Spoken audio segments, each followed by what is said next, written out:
Outfit of the day din Atena, acest set pe care l-am luat anul trecut să-l port de ziua mea, dar până la urmă am îmbrăcat altfel. Așa că asta este prima purtare a lui. Are acest top așa white și această fustă lungă, puțin transparentă. Mi-am pus un costum de baie de desubt, șlape de la Hermes albi, niște accesorii de la Oh My God Jewelry, brățara de la COS și ochelarii ăștia de la Cartier. Geanta asta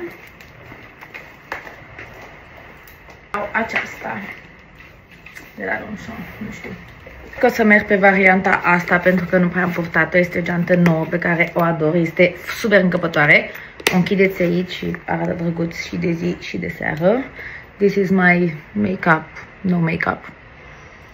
And we're going to explore the resort.